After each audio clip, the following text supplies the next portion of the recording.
Remi, hi, hello. Welcome to the Female Startup Club podcast.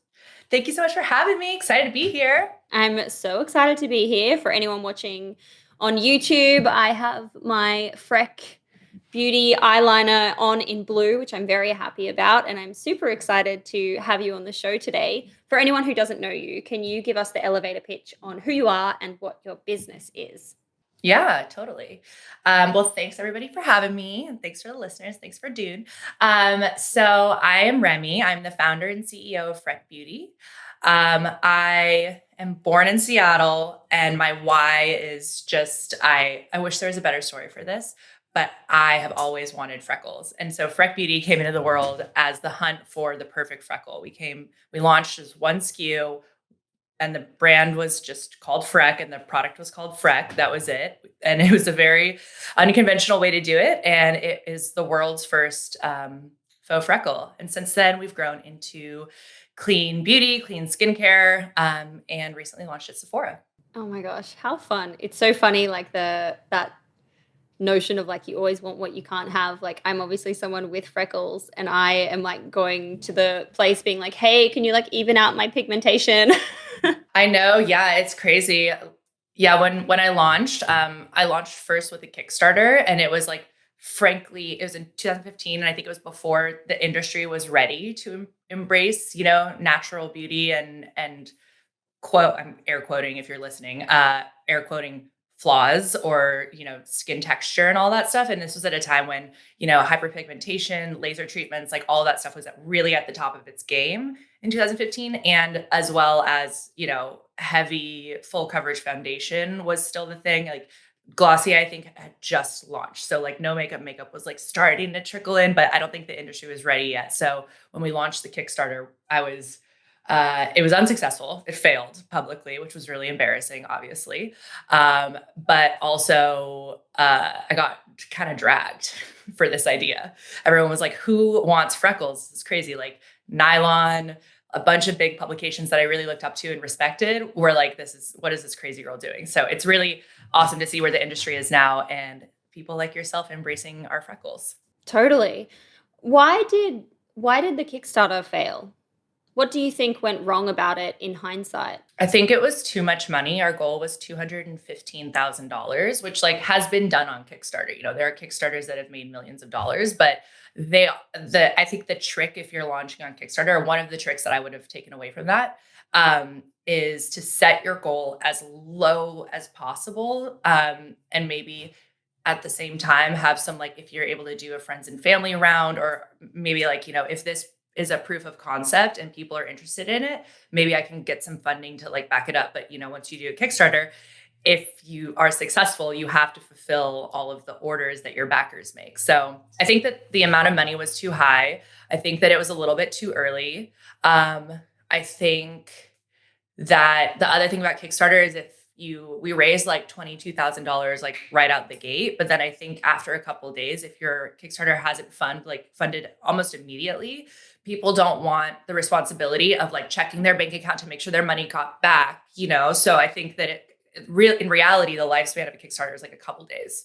So you really have to prepare for that. And I really had no idea what I was doing. I was just kind of like firing at the hip. So I was looking at it like, oh, I had 30 days to reach the finish line, when in reality it's very short span of time. Because like the algorithm will kick in then, by the sounds of it, and kind of like promote you on their own website and that kind of thing to keep that momentum going. Yeah, there's that. And I think that also, yeah, the algorithm. And then I think just like consumer behavior, they don't want to put their card in and check because the money gets withdrawn from your bank account as the backer, as the consumer. And then if the Kickstarter doesn't fund, it gets returned to you. So that whole process, I think, is something a little bit clunky about Kickstarter itself, which is something that maybe they've addressed since then. I don't know. That sucks so much because 22,000 is like a great amount of money. Yeah, but still good. Like it gives you like that confidence of like, wow, I still got $22,000 here. And that's such a sad like moment to be like, damn. And then poof, it goes away. So should you have set the goal as like 10,000 or 20,000 so that you would have like definitely got there and then gone from there? Well, I think it's a two-edged sword, right? You need to have the amount of money to fulfill your manufacturing needs, which I'm really, really thankful that the Kickstarter didn't actually work, because the product that I was trying to launch with, while it was the same concept of giving you, long wear faux freckles, it was not the right product. And I ended up pivoting and simplifying so much that by the time I went to actually launch, I only had to get 15 grand. So that's the other part of it.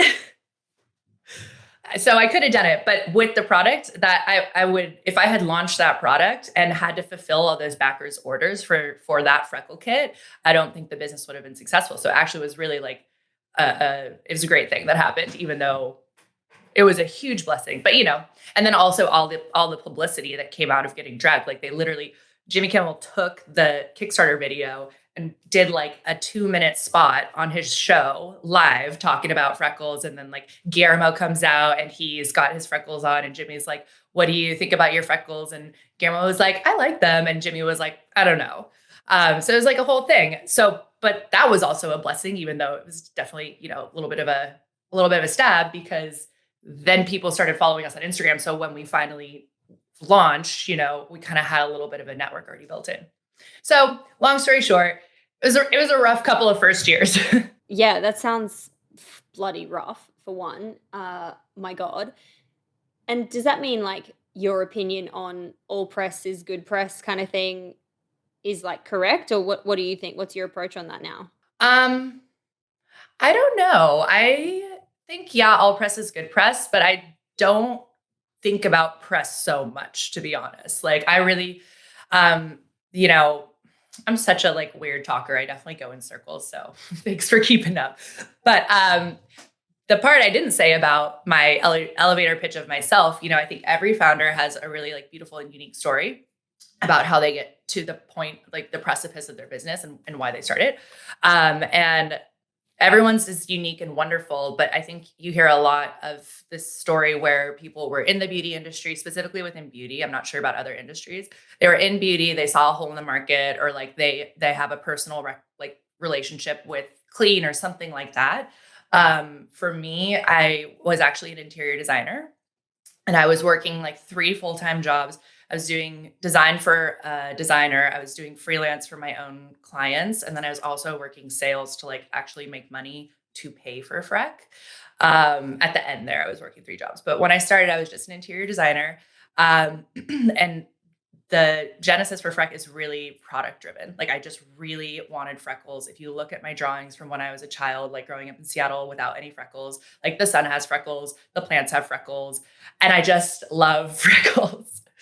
Now that I live in LA, I have a couple freckles. Also because as I'm getting older and I have, some hormonal stuff going on, I have melasma now. So my pigment has changed, but I never had freckles, and I always really wanted them.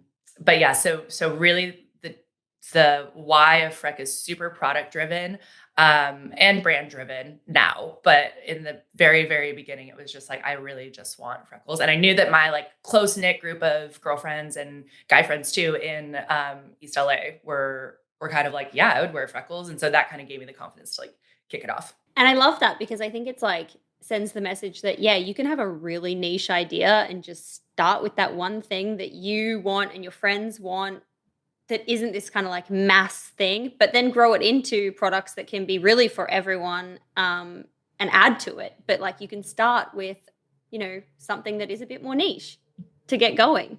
I mean, it's hard because people don't understand it, but it's fun and it's totally doable.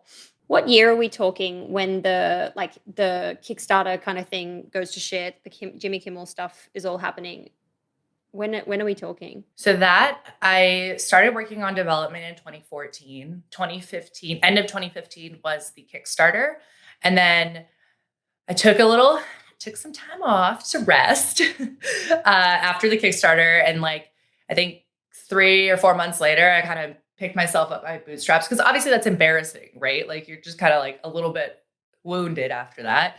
And I got back to it, found new manufacturers, new labs with different and lower minimum order quantities, and kind of started again completely with a totally different manufacturer, and then officially launched the brand in March or May. I always get them mixed up, 2018. So it took another year to kind of like pick it back up and move it and see where it finally came into its final form, which is still the same product that you see today, Freck OG. Got it.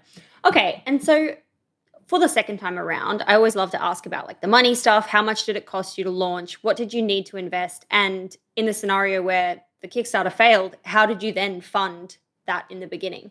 I'll go like quickly over this and then you can let me know like where you want to go. Cause I could literally talk about investing for like, and what not to do in investing for like an hour. I want to hear the what not to do for sure. I know, right? So from the Kickstarter, right, because it got so much publicity, I was introduced to this man who had background in consulting for businesses and how like just advising, like marketing consultant, but just generally like, helping businesses get off the ground.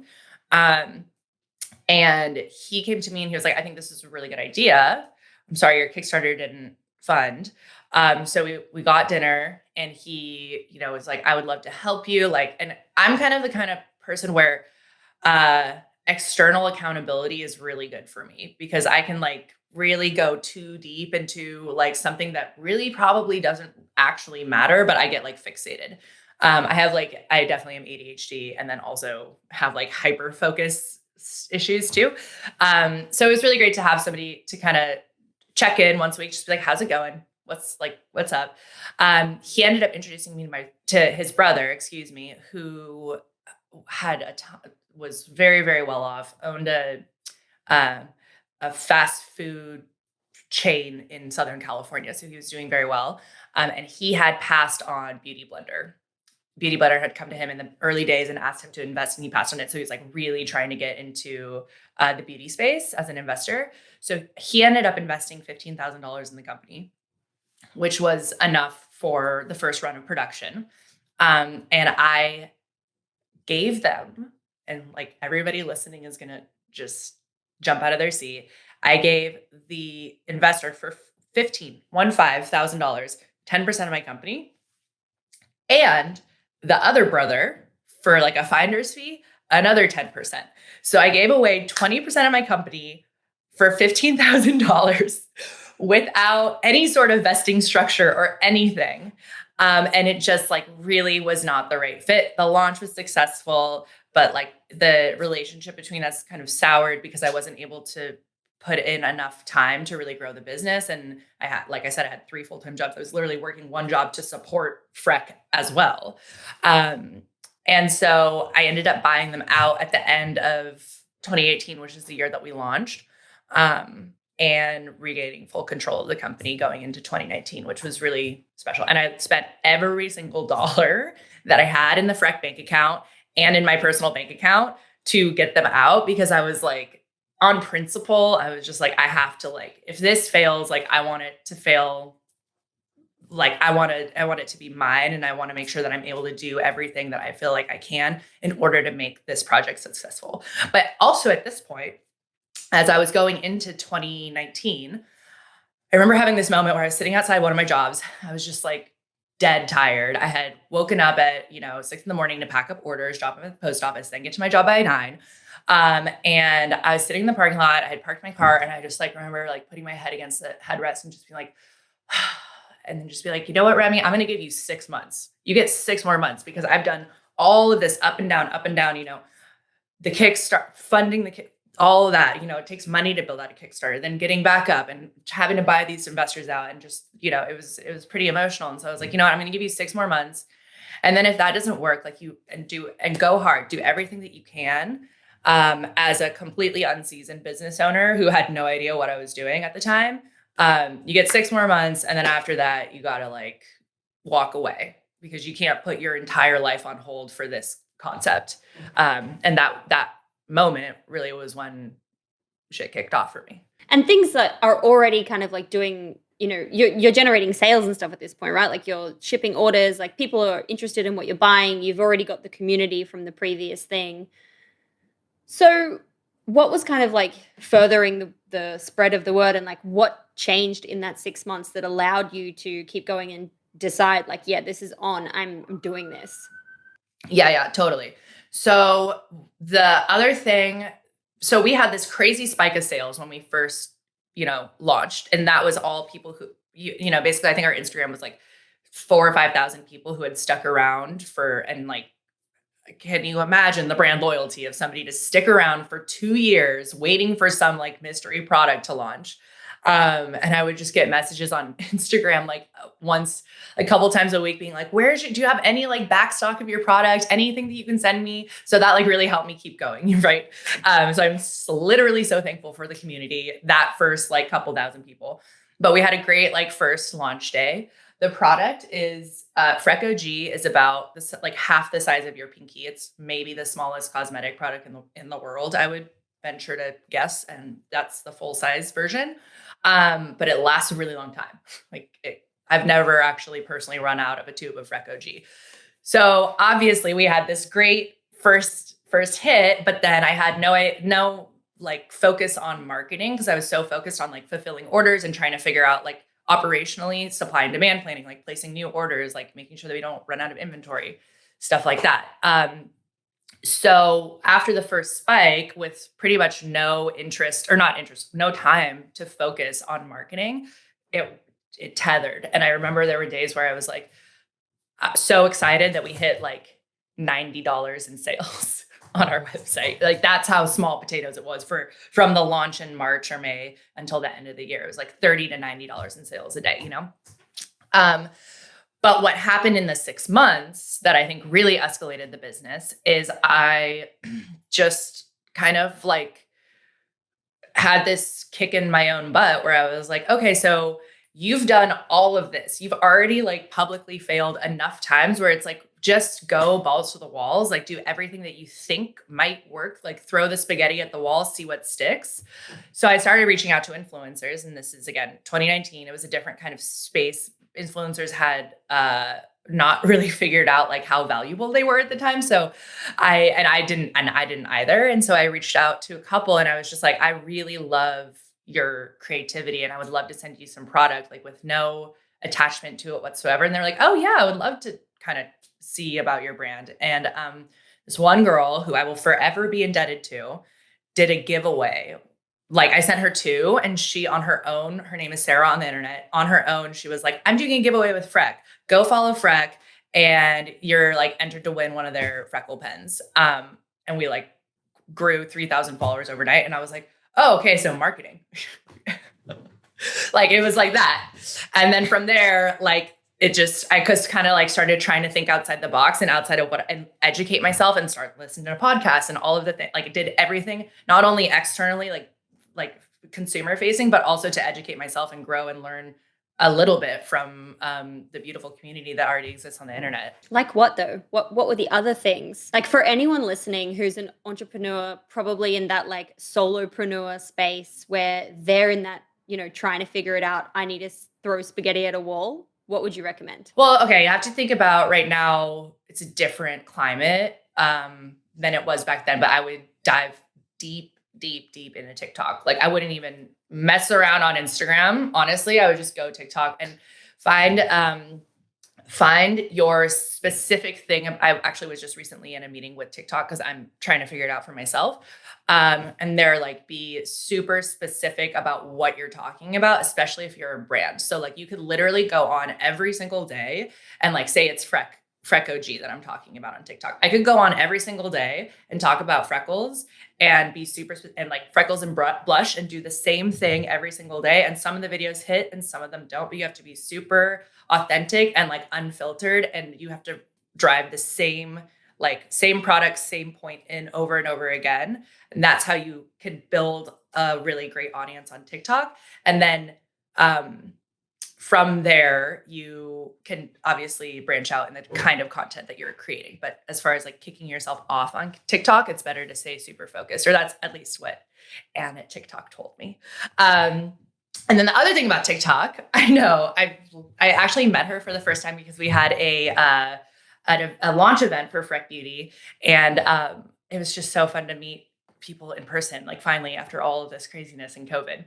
But the other thing about TikTok, that is what Freck has experienced so far. So we're just trying to build out our own audience on TikTok. And that's important, but even more important than your own page on TikTok is other people talking about you on TikTok. And as a brand, that is way more valuable than your own page, because it's like authenticity. It's, those are the videos that are more likely going to get viral, because that's what people are looking for on TikTok. It's like, they don't really want to hear from a brand. And of course you can have great, huge gains on TikTok as a brand. That can happen, but it's easier to get your foot in the door by honestly, the same things that I just talked about for Instagram, but now it's TikTok.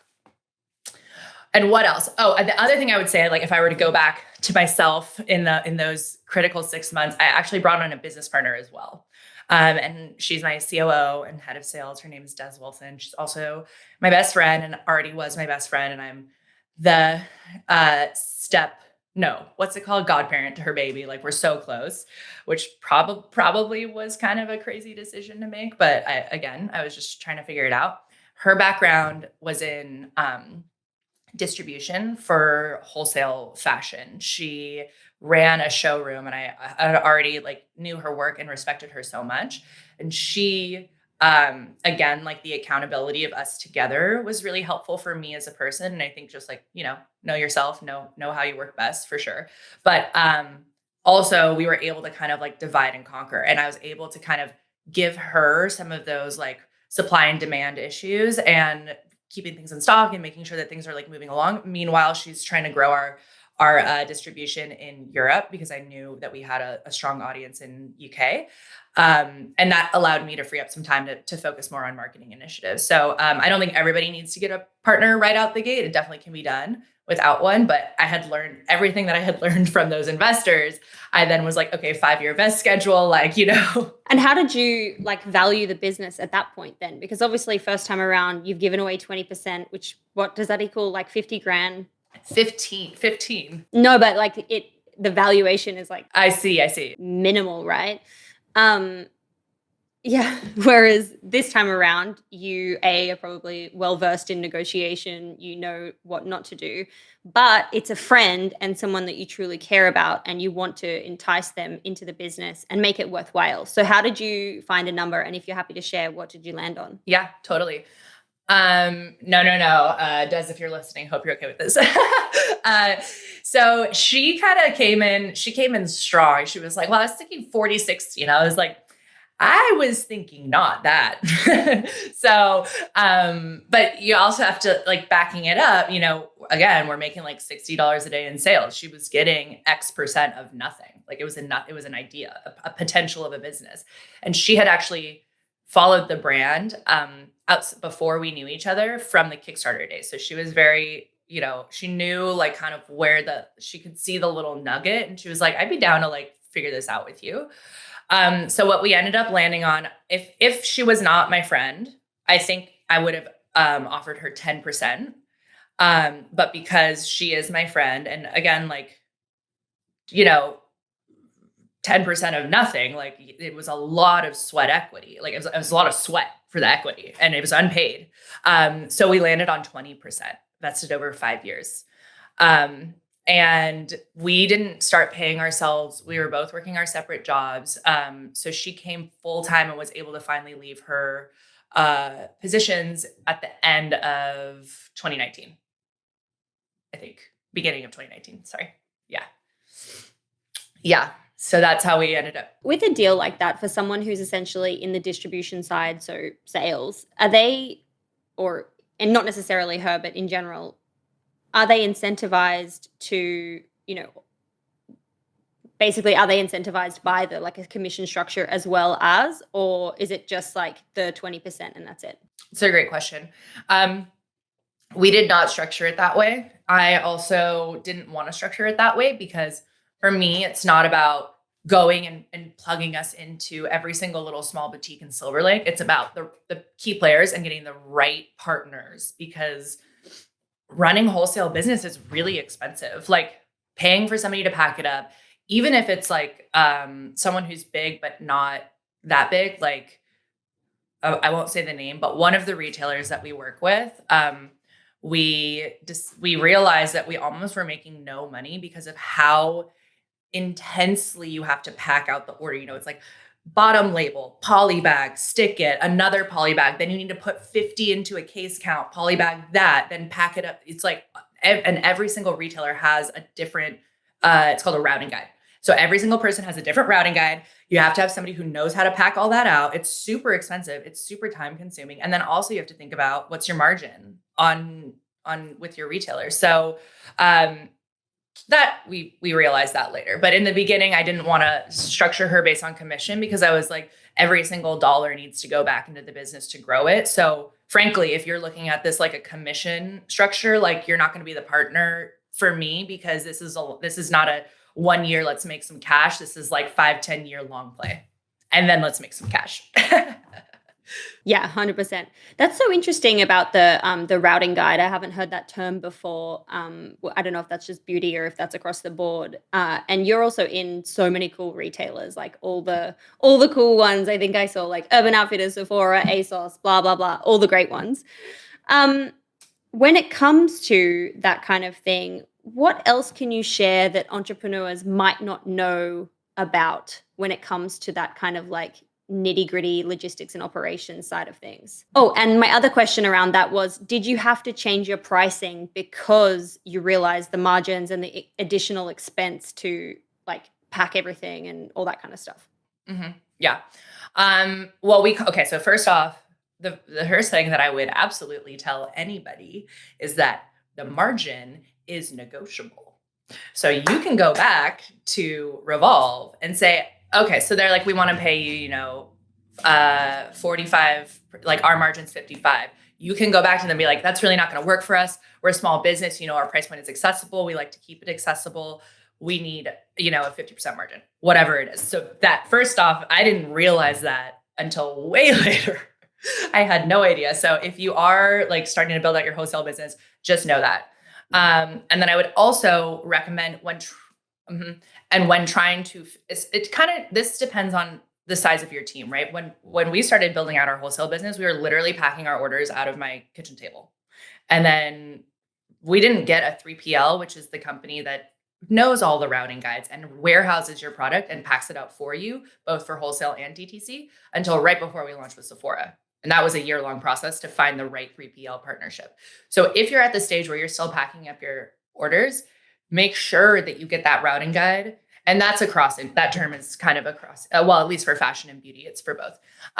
Make sure you get that routing guide and read it and understand the labor that's going to go into it. And if you can even take that on, depending on your team and where is your business and where is the best buckets for you to put your ROI, like your time? Is it packing orders or is it building out marketing or like what is it? It's always an issue of bandwidth.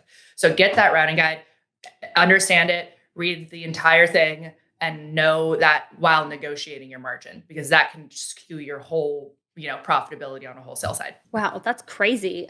What a good tip and piece of advice for all of us in the early stages of building a business. Holy moly, negotiable margins. Got it. When the day comes that you're inevitably talking to Whole Foods or whoever, would be like your dream retailer, like that's across, I think, all industries, but definitely beauty and fashion.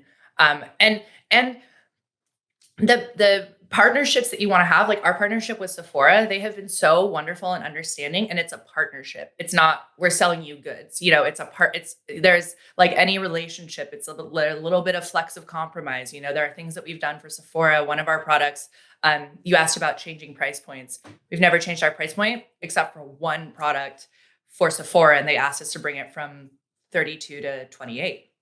That was a conversation we were willing to have for the overall health of the business and the relationship.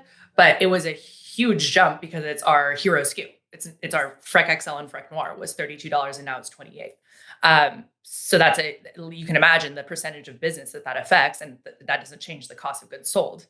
But it is a partnership. And I think that's something that people, at least for me, when I first got the call from Sephora, I was so over the moon excited because that's the dream for me. It's my dream retailer. It's my favorite place to shop in the entire world.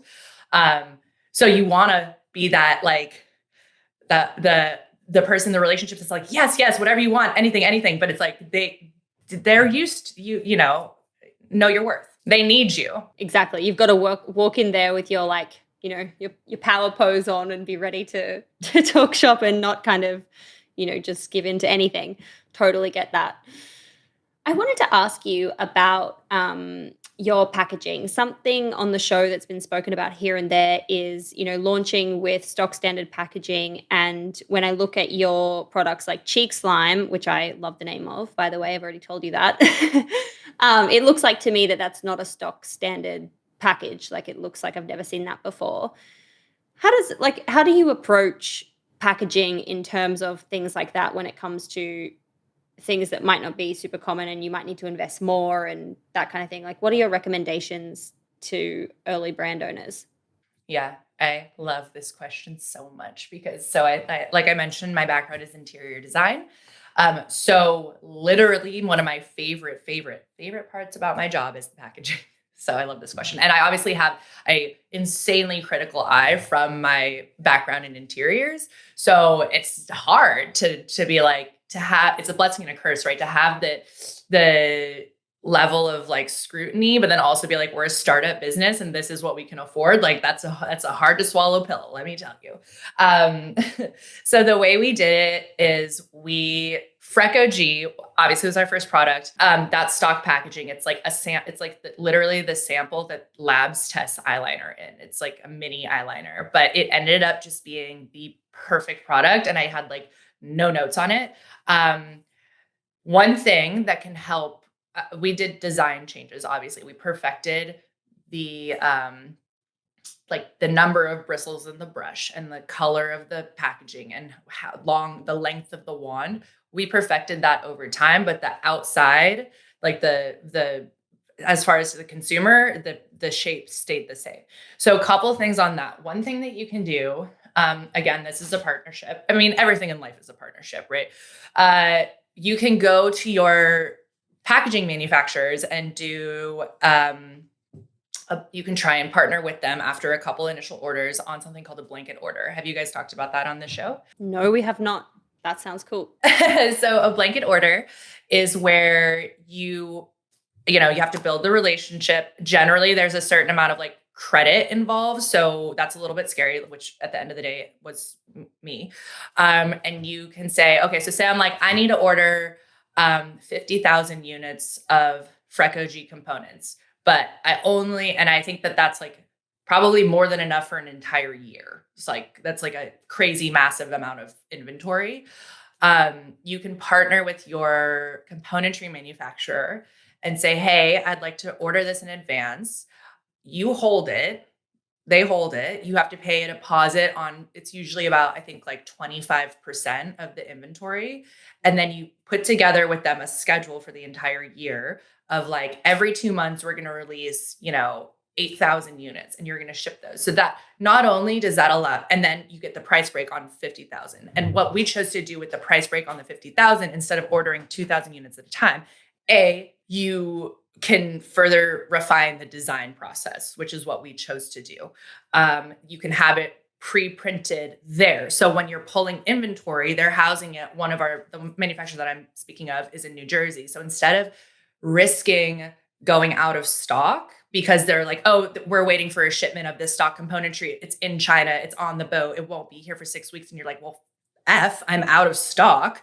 You're shipping from New Jersey or wherever your manufacturer is. So now you've already got stock security. You've built out your plan for a year. They're auto shipping the 8,000 units. So you're not even thinking about it. It goes straight to your lab. You're like streamlining the whole process, and it's already decoed. It's already printed. So it's like you're getting price breaks, 50,000 price breaks on all that. That's amazing. What's the downside of that? Why don't people talk about this more often? I've never heard about this. I don't know. I had never heard of one of my, it's actually the reason why we have Freck XL is because that exact situation happened where we weren't going to get units from China on the Freck OG size. So we literally created a new product just because they had inventory on hand of the larger size. And then that was such a hit that we kept it around and eventually made that the packaging size for Freck Noir as well. So there's no downside. It's just a little bit, it's scary because you're financially liable for those 50,000 units if anything goes wrong. That's the only downside. And you do have to take them. It varies based on manufacturer, but most of them you have to take it within a year. So if you have a slow year of sales and then you're sitting on like 20,000 units of inventory. It's kind of like people like the only example I can think of now is like, McDonald's, where people buy like the futures of whatever it's going to be, like the chickens or the wheat or the blah, and like they commit to like the certain price, and no matter what the changes are in the market and all that kind of thing, but they've already bought into the future at this cost, and like that's it for the whole year. But that's more of like a volatile thing, because like those kind of industries really like fluctuate. So you might be buying at like a price that's too high, but at that point in time, you're like, I will lock that in, kind of thing. But that's so cool. I love that. I wonder if I can do that for the non-alc brand. That's really cool. With packaging. Yeah. So I actually have a sample here. Okay. So packaging. So one thing that I would like to say to everybody is that, it's a process. And when you can change your packaging. And I think that people really can get hung up on that. I mean, obviously it's not ideal, but if you have to start with stock packaging and then you want to change it down the road, your consumer is just going to be, at least for Freck, they're going to be psyched. So one example is Cactus Water, which is our cleansing lactic acid toner. We started it out in a 8-ounce Boston Round, which is like, it's like a kombucha bottle. It's like the most basic, and it definitely feels weird for a toner, but we made it work. And it was actually like a little bit too big as far as industry standards on fill weights, which for anybody in beauty, please know that there are industry standards on fill weights. Like, we made a 6-ounce face moisturizer on accident when industry standard is 1.7. That was a humongous issue because it was more than a year's worth of moisturizer. So customer retention was like 0 because but I didn't know. I was just like, 6 ounces seems right. Like, it's a, juicy deal. So just, check that. And I'm sure that's true across industries as well, but especially for beauty. But back to Cactus Water. So we launched in a Boston Round. Like, at the time I was just like, I knew that product had legs, and I was just like, you know what, I guess the packaging, like, it's not really what I envisioned. It's not perfect, but I guess it's okay enough. And then we completely pivoted, and this is now what it is. And so for anybody listening, it's a beautiful, we made a custom glass bottle, and it looks almost like a high-end like fragrance. But it's a huge pivot from where we were. It's all square edges. It's completely different. And it was really well received by our community, obviously. And it's like so Instagrammable. So I think, like, know that it's a process. And of course, if you can get your ducks in a row, and if you're the kind of person who has, funding out the gate and like a bunch of like experience in business, maybe that's a different story. But for me, coming from a background in interiors and not having any idea about how to run a beauty company, it was something that, in the beginning I was just like, I could sit here trying to make things perfect and never launch anything. So kind of just taking it with like grain of salt and be like, you know what, it's not perfect, but it's good enough. Yeah. It'll do. And you should just like move forward rather than being crippled by that like perfection notion. Oh, wow. So many great tips there. I was going to say, obviously then I've made so many mistakes, but I think all of them, I'm okay with them. And it's like, you learn as you go, and everyone's story is so unique to them as far as your background and what going into entrepreneurship. So if you're the kind of person who is really like going off a product like I was, and didn't have a ton of business background, like, don't get crippled by perfection, because then you'll never get anywhere. 100%. Love that. Where is the business today, and what exciting things are coming up that you can shout about, or what do you want to tell everyone about with Freck? Yeah, totally. Well, we just completed, at the end of 2020, we raised our seed round finally for the first time. Up until then, I had almost completely run the business off of debt financing. So taking loans from like PayPal and Shopify just to keep us going. And then I did a super small friend and family round to get us through like our partnerships with Urban Outfitters, et cetera. But we are kind of gearing up to raise our Series A at a certain point, like probably early next year, which is really exciting because it'll be we've been really lean And I like being lean. I like having a lean team and just, badasses who come with their A game.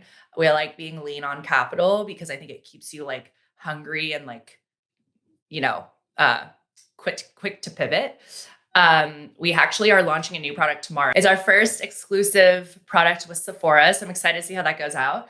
It's Slime Light Multi-Mineral Hologram Highlighter, which is in the cheek slime component, but it's a highlighter, and it's just the most extra highlighter ever. It's like multi-chrome. So it goes like green to gold to silver to like invisible. And then we have 3 shades of that. So I'm really excited about that.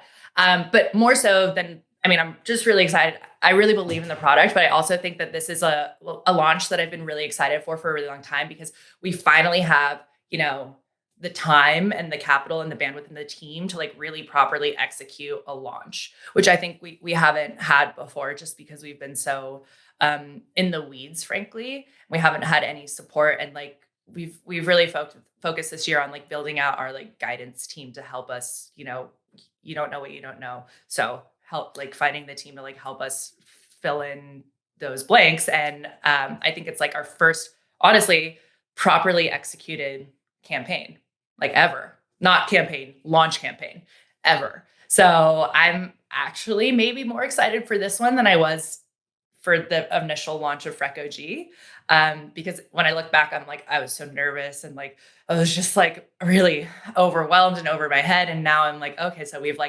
prepared, we've like really spent the time developing this product, and like all the R&D and innovation that's gone behind it. And then also like from the marketing team, we had our launch party on Thursday. So just like proud of the team, proud of the products, and I'm really excited to see how that goes. But we have 2 mega launches coming out in January and March of next year. So stay tuned for that. Oh my God, that sounds so exciting and so amazing. I love your names. Holy moly. That is just so much fun. I love it. Gosh, can't believe you're on a podcast the day before a huge launch. Like, props to you. Goodness. What is your top tip or piece of advice for entrepreneurs? I think,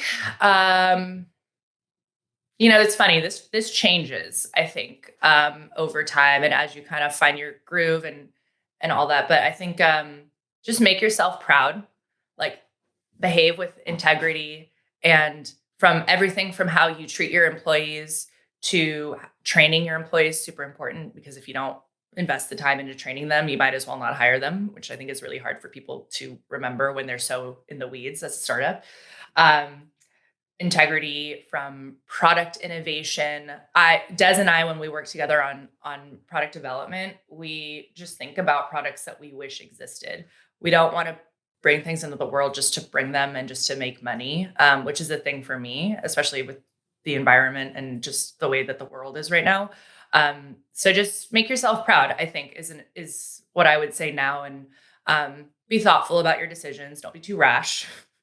And yeah, you're the reason why you're starting this is your own personal reason, and it can be nobody else's reason. So I think if you just kind of try and look inward and support yourself and trust your gut, know that you're here because you're here. I think that's a helpful thing to keep in mind as you're going through your journey. Yeah, I love that. Finding your North Star and just stick to that. We finish every episode with a series of 6 quick questions that I fire through, some of which we might have covered, some of which we might not have. But question number 1 is, what's your why? Why are you doing what you're doing? What is your North Star? Beauty is self-expression, period. I want that to resonate in the beauty industry for future generations. And I just want everybody to know that, beauty is your beauty. It's not anyone else's. No one else can tell you what beautiful is. Amazing. Question number 2 is, what do you think has been the number 1 marketing moment that's made the business pop? Oh, it's definitely that moment I was telling you about with Sarah on the internet. And I think also recently, I've been really kind of like behind the camera. Recently, my team has been, kind of like nudging me to be more the face of the brand. And that's really like the viral TikTok videos that we have had success with. All of that is me. And so I think it's just because I'm kind of like unfiltered with the community, as you can probably tell. So I think that's been a huge one. Like me stepping in front of the camera for the first time has been huge for the business. Interesting. I love that. Question number 3 is, where do you hang out to get smarter? What are you reading or listening to or subscribing to that is badass? Yeah. I hang out here with you. No, I actually have not been listening to podcasts recently. I am huge on therapy. I go to therapy twice a week. So I think maybe you can tell, but I'm like very like emotional. I'm when I'm talking about making myself proud, making my employees proud, I'm a very emotional person, like emotionally intelligent. So I think that I really my therapy is actually funny because there will be certain times where I lay down and we'll talk about kind of nothing. And then my therapist also knows that when I come in and I sit, she knows to sit across from me. And now we're in like, we're solving a business problem or like a crisis, not crisis, but like, there's like something that we need to do. So that's been really helpful for me in my therapy, like having that flexibility and somebody to focus on. That's really cool. Love that as an answer. Question number 4 is, how do you win the day? What are your AM or PM rituals and habits that keep you feeling motivated and successful and happy? Oh my gosh, that is such a hard question because I literally joke with my assistant that I am the most high functioning, dysfunctional person ever. Like it is, I own a skincare company and it's like, honestly, I'm so busy that sometimes I don't even wash my face at night, which is terrible. But that's like where I'm at right now. So I don't really have any like hard rituals. I mean, obviously like taking the time for my skincare. Oh, one thing that I've been doing, actually my assistant has taught me this recently. Like, he's always like, I do my, morning affirmations. And I was like, well, that's a little like woo woo for me, but I actually have been just kind of like trying to practice gratitude a little bit more in the morning. That's been that's my ritual. There we go. What was your affirmation today? It was like, I love you and I'm proud of our team. And it's all like focused on like going into this launch. It's like, I'm so proud of the team. Actually, last week we were on a marketing call with our marketing consultant that is leaving, and she had gotten us through like the Sephora launch in the past 8 months. She was only supposed to be here for 6 weeks and it turned into 8 months. And so it was her last meeting with us. And I was just looking at the team and just being like, wow, y'all have come so far, myself included. All of us have come so far in 8 months, and just being like so excited about that. But I'm just super grateful for my team today and like every day. But today I'm just like, whoa, I can't believe we made it to launch day. Oh, that's a nice one. I love that. I think self-affirmations is a really great idea. I'm gonna try that out. Question number 5 is, if you were given $1,000 of no strings attached grant money, where would you spend it in the business? I would say it depends on the state of the business, but like I'd take my team to dinner and celebrate all of the hard work that they do. I mean, like we talk about entrepreneurship and like the beginning of the journey so much, and I love that, but like literally no one would be here without their teams. Like it's incredible. And like the amount that you can rely and lean on people, and like from people who have been in the organization since day one, like Des and my art director, Nasara, to all the way to new hires. Like everyone is so critical. And like, I never, ever want to take a podcast or a speech or whatever without like shouting out how important it is to delegate and rely on your team and trust them that they know what they're doing. And you got to like focus on like the up here stuff and like delegate down into their roles that they can really own their channels. Otherwise you'll just be in the weeds forever and you'll never get anywhere, which was a really hard lesson for me to learn in the beginning. Noted. Last question. I'm super aware of the time and I don't want to be greedy with you. So question number 6 is, how do you deal with failure? What is your mindset and approach when shit hits the fan? Yeah. I used to get really spun out about it. I would just be like, oh my God. Like but now I'm just like, it happens so much, especially with like keeping things in stock and, all of like operational stuff. Like there's always going to be fires. So I think fires, it's just like, you just gotta like keep calm. You're going to find a solution. And if it F's up, like whatever. But, I think like for me personally, dealing with failure, I think I'm just so used to it because the business came into the world like failing so many times.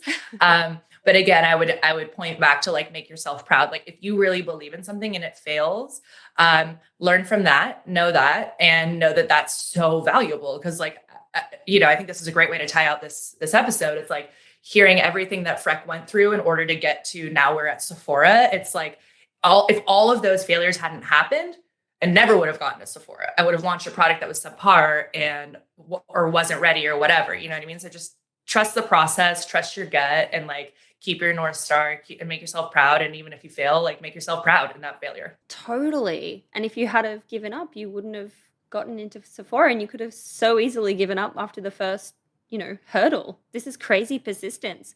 Wow, you're amazing. This was so cool. You taught me things that I did not know about and had never heard before. So love that for me. I'm excited for your launch tomorrow. Congratulations. I'm going to be tuning in for January for all this new cool stuff coming out, and I'm going to be cheering you on from the sidelines. Thank you so much. Thank you so much, Doone, for having me. It was so nice to meet you and chat.